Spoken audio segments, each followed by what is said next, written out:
மெய் அழகுனா தஞ்சை மண்ணில் காலை எடுத்து வச்சிருக்காரு. ப்ளீஸ். மெய் அழகன்ல உங்களை சந்திக்க வராரு எங்களோட கார்த்தி சார். ஒரு வாட்டி நம்மளோட ஸ்டைல்ல அவரை வந்து வரவேற்கணுமே, இல்ல உங்களை வந்து அவரோட ஸ்டைல்ல வரவேற்க சொல்லுவா ஃபர்ஸ்ட். என்ன மாமா சௌக்கியமா? அப்படி போட். நன்றி, ரொம்ப நன்றி, ரொம்ப சந்தோஷம். எல்லாம் குடும்பத்தோட இருக்கீங்க, ஃப்ரெண்ட்ஸோட இருக்கீங்க. So happy to see all of you. பத்திரிகை தொலைக்காட்சி ஊடக நண்பர்களுக்கும் வணக்கம். ஒவ்வொருத்தரும் பேசும்போது மேலகன் எவ்வளோ ஸ்பெஷல்னு சொல்லிட்டே இருந்தாங்க. 96 ஒரு படம் நம்ம எல்லாருமே ரொம்ப பாதிச்ச படம். அந்த கதை மட்டும் இல்லை, அந்த கதையை வந்து அவர் ப்ரெசென்ட் பண்ண விதம், அதுல இருந்த இசை, அதுல இருந்த உரையாடல், அதுல ஒரு வார்த்தை தப்பா இருந்தா கூட அந்த படமே ஒர்க் ஆகாது. அப்படி வந்து இழைச்சு பண்ண ஒரு படம். அந்த படம் பார்த்துட்டு நான் பிரேம் சார்கிட்ட கூப்பிட்டு நான் பேசியிருந்தேன். பியூட்டிஃபுல்லா இருந்துச்சுங்க. ஒவ்வொரு ஷார்ட்டும் வந்து மென்ஷன் பண்ணி சொல்ற மாதிரி நிறைய படங்கள்ல கிடைக்கிறது இல்லை. பெரிய வெற்றி படங்கள்ல கூட அது அமையறது இல்லை. பட் இந்த படத்துல இன்னைக்கு நம்ம மறக்க முடியாத ஒவ்வொரு காட்சி அவ்வளோ அழகா இருக்கும். அவர்கிட்ட கூப்பிட்டு பேசியிருந்தேன். அதுக்கப்புறம் ரொம்ப நாளுக்கு அப்புறமா வந்து நம்ம ஜேபிஎம் டைரக்டர் ஞானவேல் சொன்னாரு, ஏங்க உங்களுக்காக ஒரு கதை வச்சிருக்காரு, உங்கள்கிட்ட கொடுக்க மாட்டேங்கிறாரு, பயப்படுறாருன்னு மட்டும் சொன்னாரு. இப்படி ஒரு மனுஷன் எனக்கு ஒரு கதை வேற எழுதி வச்சுட்டு கொடுக்க மாட்டேங்கிறாருன்னு உடனே டபார் நானே மெசேஜ் போட்டேன். வேற யாருக்கும் போயிடக்கூடாது, நமக்கு வரணுங்கிறதுக்காக.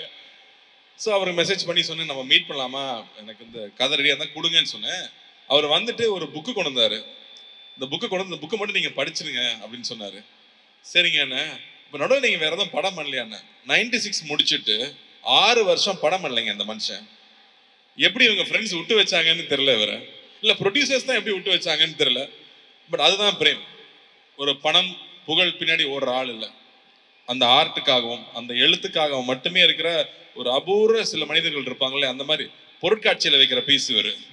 அப்படி ஒரு ஆள் வந்து ஒரு அழகான ஒரு ஸ்கிரிப்டை கொண்டு வந்து கொடுத்தாரு. ஸ்கிரிப்ட் படித்தேன். படிக்கிறதுக்கு ஒரு 3 மாதம் ஆயிடுச்சு. ஏன்னா அப்புறம் கண்டினியூஸாக ஷூட்டிங்கில் இருந்தேன். அந்த புக்கு படிக்கும் போதே ஒரு 6 இடத்துலையாவது கண்ணில் தண்ணி போயிட்டே இருக்கு. ஐயோ பேப்பர் நனைஞ்சிருச்சேன்னு சொல்லி நான் திருப்பிட்டு இருக்கேன். படித்து முடிச்சுட்டேன். எனக்கு வந்து அந்த அந்த புக்கை பற்றி என்ன சொல்கிறதுனே தெரியல. ஏன்னா மனசுக்குள்ளே வந்து சக்தி சொன்ன மாதிரி அவ்வளோ உணர்ச்சிகளை கொண்டு வருது. நான் தேங்க்ஃபுல்லி நாங்கள் வந்து ஃபர்ஸ்ட் ஜென்ரேஷனா, நான் அப்பா அம்மா வந்து கிராமத்துலேருந்து வந்தவங்க. நான் சென்னையில் படிச்சிருக்கேன். பட் என்னோட ஹாலிடேஸ் ஃபுல்லாக கிராமத்தில் தான் இருக்கும். இந்த படம் வந்து இந்த புக்கு படிக்கும்போது எனக்கு இருந்த உணர்வு என்னன்னா, இது தமிழ்நாடு, இது நம்மளுது இல்லை, இதுதான் நாம இல்லை அப்படிங்கிற ஒரு உணர்வு வந்துட்டே இருந்துச்சு. அது கரெக்டாக கோவிடுக்கு அப்புறம் ஐ திங்க் இந்த படம் கூட இந்த புக்கு கூட கோவிட்ல எழுதின புக்குன்னு தான் நினைக்கிறேன். ஏன்னா கோவிட் வந்து அந்த பீரியட் நம்ம எல்லாரையுமே யோசிக்க வச்சிருக்கு. நம்ம எங்கே போயிட்டு இருக்கோம், நம்ம அப்பா அம்மா என்ன இருக்காங்க, அப்பா அம்மா கிட்ட பேசுகிறோமா, அண்ணன் தம்பி கூட பேசுகிறோமா, நம்ம சொந்தக்காரங்க கூட பேசுகிறோமா, நம்ம ஊருக்கு போகிறோமா, நம்ம குலதெய்வம் கோயிலுக்கு போகிறோமா, அந்த தேடல் எல்லாருக்கும் இருந்துகிட்டே இருக்கு. நான் இப்போ வந்து சென்னையில் ஒரு தீபாவளி பொங்கல்னா சென்னை காலி, இங்கே யாருமே இருக்கிறது இல்லை.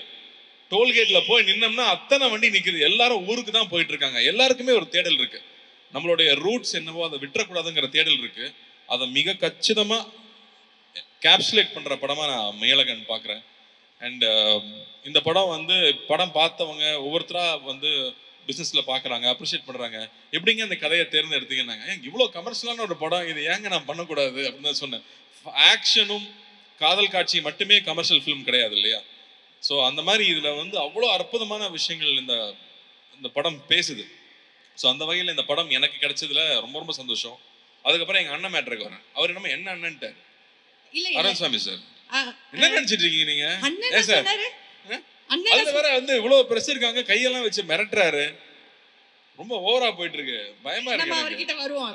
என்ன பஞ்சாயத்து தீர்க்க வேண்டியது இருக்கு. எனக்கு வந்து கைதி வந்து ஒரு பயங்கரமான எக்ஸ்பீரியன்ஸ். ஏன்னா ஃபுல்லா நைட்லயே ஷூட் பண்ணோம். Full night shooting. லோகேஷ் கொண்டு எடுத்துருவான், டெய்லி ஃபைட் வேற.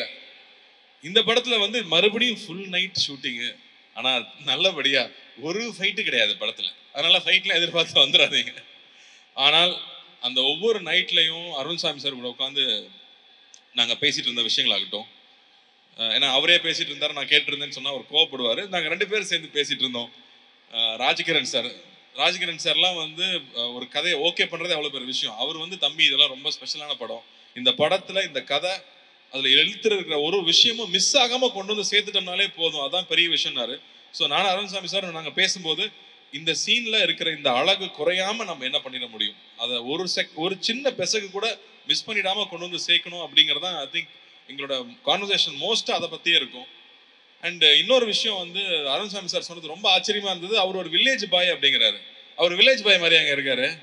யார் சொல்ல ஒத்துக்க முடியாது. நான் இன்ன வரைக்கும் ஒத்துக்கல. ஆனால் அவருக்கு அவ்வளோ ஒரு கனெக்ட் இருக்கு, அவ்வளோ ஒரு மெமரிஸ் இருக்கு. தஞ்சாவூர்ல போய் அங்கேயே இருந்து அந்த படம் ஃபுல்லாக நாங்கள் ஷூட் பண்ணது.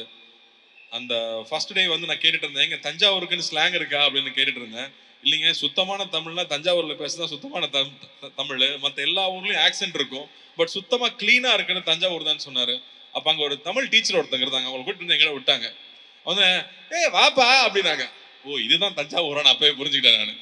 அதாவது வெள்ளந்தியா ஒரு சின்ன ஒரு பிளாக் கூட இல்லாம நம்மளை பத்தி என்ன நினைப்பாங்கன்னு யோசிக்காம அப்படி அன்பை கொட்டுறது இருக்கு இல்லையா, அது அந்த ஒரு செகண்ட்ல புரிஞ்சுது. அதை பிடிச்சிக்கிட்டு தான் படம் ஃபுல்லா நான் டிராவல் ஆனேன்னு சொல்லலாம். அண்ட் பாலா சார் ஒரு இடத்துல அழகா சொல்லியிருந்தாரு, 2 பேர் உட்கார்ந்து பேசுறதே ஒரு ஒரு அழகான ஒரு திரைப்படம் அப்படின்னு சொன்னாரு. அந்த மாதிரி வந்து ரொம்ப நாளுக்கு அப்புறமா சந்திக்கிற 2 பேர் பகிர்ந்துக்கிறதுக்கு அவ்வளோ விஷயங்கள் இருக்கும். அதுல அவ்வளோ சுவாரஸ்யம் இருக்க முடியும். அதை வந்து எப்படிதான் இந்த மனுஷன் எழுதினாருனே தெரியல. அதுவும் 6 நாள்ல எழுதுனேன் அப்படின்னு சொல்றாரு. இது என்னமோ வந்து அப்படியே ஒரு ஃப்ளோல எழுதின ஒரு கதைன்னு நினைக்கிறேன். ஸோ இந்த படம் நடிச்சது எனக்கு அவ்வளோ ஒரு சந்தோஷம். அண்ட் 27th இந்த படம் வரப்போகுது. It will be another special film. 96 எந்த அளவுக்கு ஸ்பெஷல் ஃபில்மோ அந்த அளவுக்கு இந்த படமும் ஒரு ரொம்ப ரொம்ப ஸ்பெஷல் ஃபில்மா இருக்கும்னு நான் நம்புறேன். அண்ட் முக்கியமாக கோவிந்த் வசந்தா மியூசிக் பற்றி சொல்லணும்.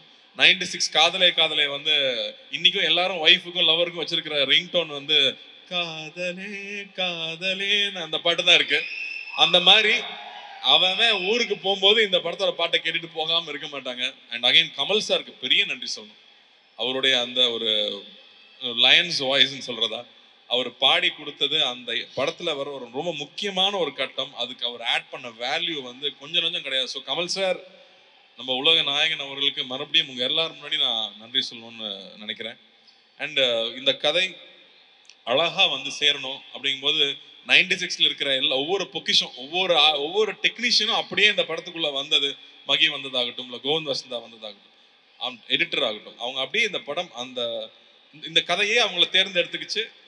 அந்த கதை என்னென்ன தேவையோ அதை ஒவ்வொன்றா செதுக்கிச்சுன்னே சொல்லலாம். ஸோ அந்த மாதிரி ஒரு ரொம்ப ரேர் ஃபில்மாவே நான் அதை பார்க்குறேன். So it's very very special for all of us. And 2D அண்ணா கிட்ட கொடுத்துட்டா பிரச்சனையே இருக்காது. இந்த படம் எப்படி வரணுமோ மிஸ் ஆகாமல் கரெக்டாக வந்துடும், கரெக்டாக கொண்டு வந்து சேர்த்துருவாங்கன்னு எனக்கு ஒரு நம்பிக்கை இருந்துச்சு. அந்த வகையில் இந்த கதைக்கு என்னென்ன தேவையோ அத்தனை விஷயங்களும் ஏற்பாடு பண்ணி கொடுத்து முழுசாக வந்திருக்கு இல்லையா, அந்த ஒரு வடிவம் இருக்குல்ல, அது I feel it's very very special. And again நம்மளோட லக்கி ஆங்கர் அஞ்சனாவும் இங்கே வந்துட்டாங்க. படம் நிச்சயம் வெற்றி பெறணும். Okay sir. எஸ், பாருங்க. Thank you thank you thank you sir. நாங்க வந்து ஒவ்வொரு கிராமத்து கதையிலும் நாங்க ரசிச்சது வந்து நீங்க அந்த எடுத்து பேசுற ஸ்லாங் தான். நீங்க இப்ப சொல்லிட்டீங்க இதுக்கு ஸ்லாங்லாம் கிடையாது, இதுதான் வந்து நார்மலா சூப்பரான ஒரு தமிழ், அதை வந்து நான் பேசியிருக்கேன்னு. என்ன மாமா சௌக்கியமாவா நாங்க கேட்டுட்டோம். தஞ்சையில இருக்கிற அந்த எப்படி பேசுனீங்கிறது எங்களுக்கு கேட்கணும்ல. ஒரு 2 டயலாக் அப்படியே எடுத்து விட்டீங்கன்னா எடுத்து சொன்னா அப்புறம் சென்சார் இருப்பாங்க. எல்லாருக்கும் பிடிச்சிருக்கிறது வந்து பரவாயில்ல சொல்லுங்க, அதெல்லாம் நம்ம கட் பண்ணி பீப் போட்டுக்கலாம்.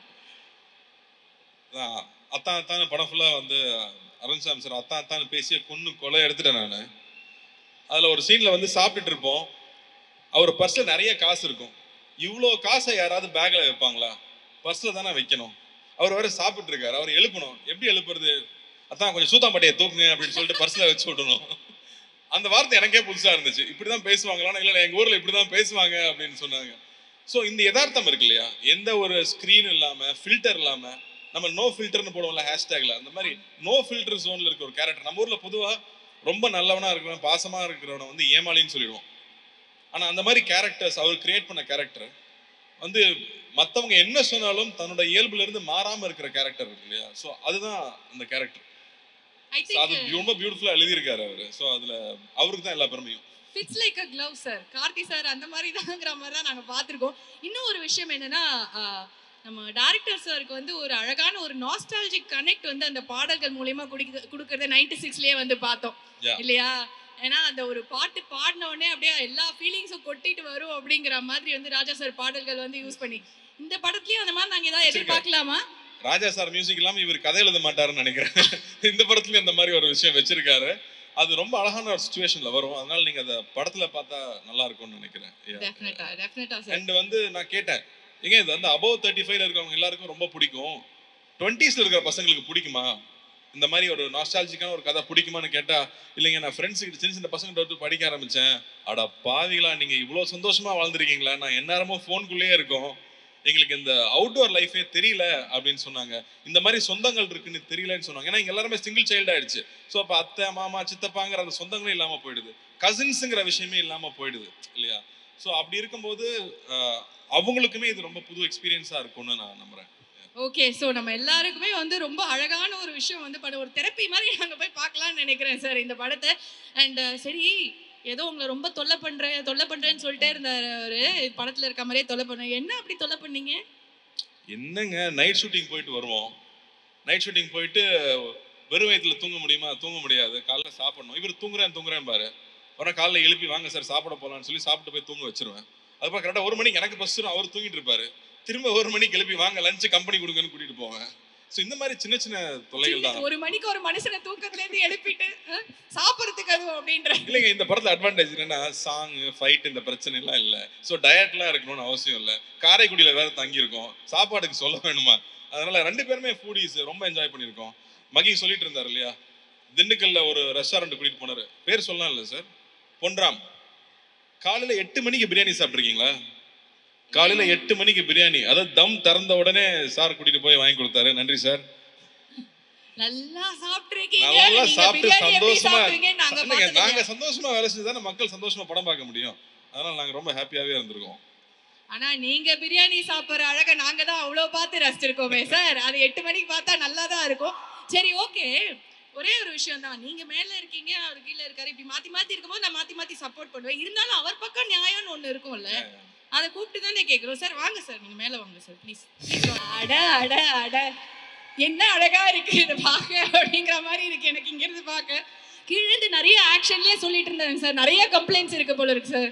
இல்ல சார், என்ன எனக்கு ஒரு கடைசியில பேசுறாரு, என்னமோ சொல்லிட்டு போயிடலாம், அதுக்காக நான் வந்து அதனாலதான் உங்களை வந்து நான் பாருங்க மேல கூப்பிட்டேன், கடைசியா அப்படி முடிக்க விட மாட்டோம், உங்க தரப்ப சொல்லிடணும் அப்படின்னு. எனக்கு வந்து அவர் சொல்றதே பெட்டர்னு நினைக்கிறேன் நான்.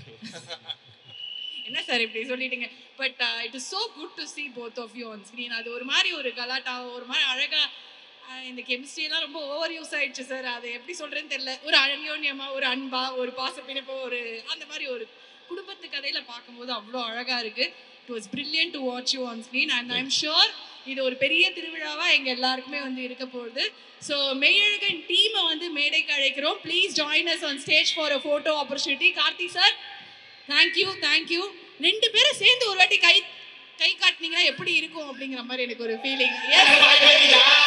Thank you so much. புரட்டாசி 11 உங்க எல்லாரையும் வந்து பெரிய திரையில நாங்கள் வெளித்திரையில சந்திக்க வரோம். மெய்யழகன்